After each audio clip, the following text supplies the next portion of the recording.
Hey, progressives, let's have an important conversation.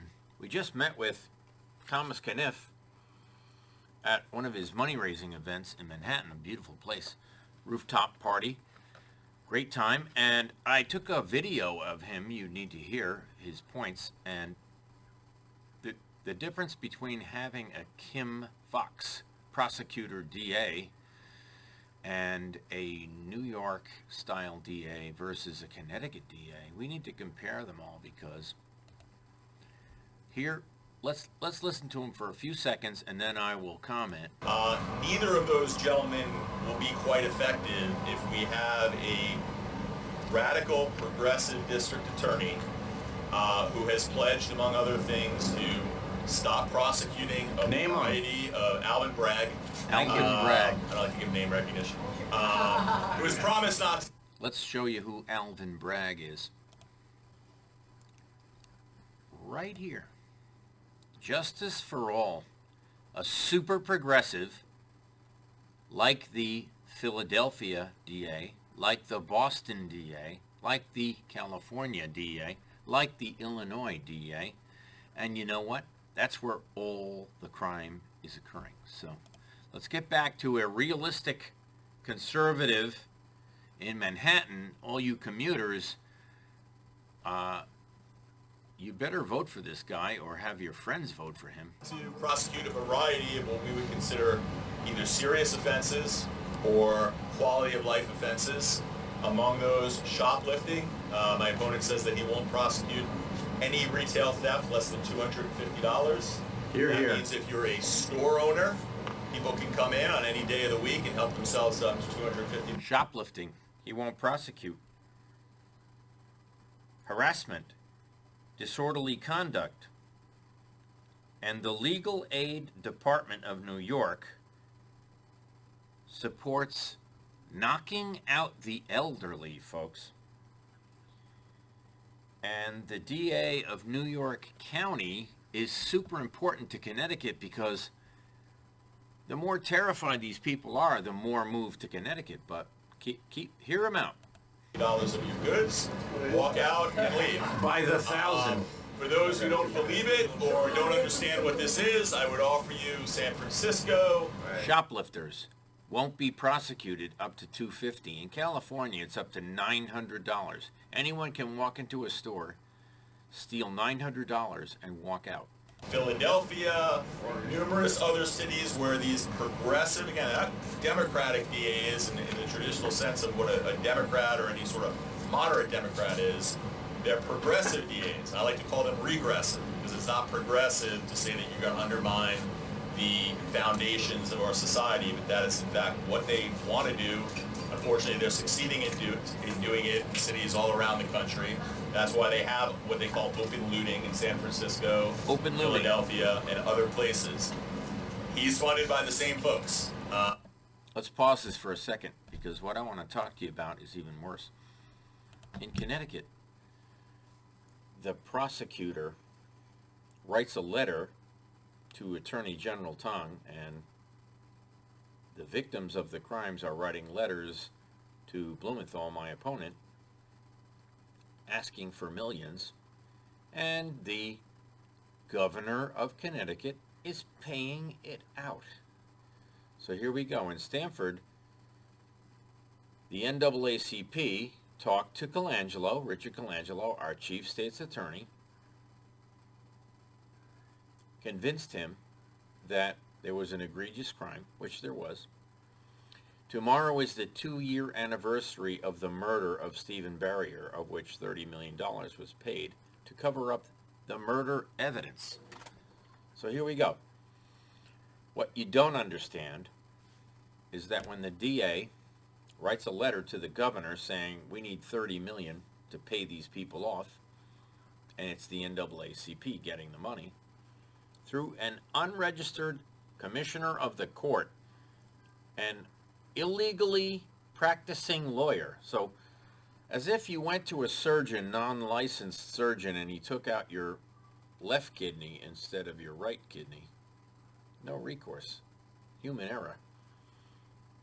What I'm saying is malpractice is a big key to this. because the district attorney has immunity, absolute immunity, arranging a payment to himself from the governor. So, when the police tasered that young boy to death, the DA took the bribe, arranged it through Darnell Crossland, who was falsely arrested. So here we go. The prosecutor falsely arrested an attorney who then represented the murdered child, and then, when the mother wrote letters to Blumenthal, 30 million miraculously appeared and went to the NAACP, who gave a kickback to our state's attorney.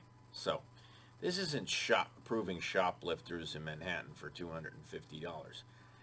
This is state municipal funds collected, like for example, if 155 million is contributed to the state budget from the city of Norwalk, a percentage of what the state legislator collects goes into a fund, which is a slush fund, where there's no accounting, and bribes are paid back to our own state officials.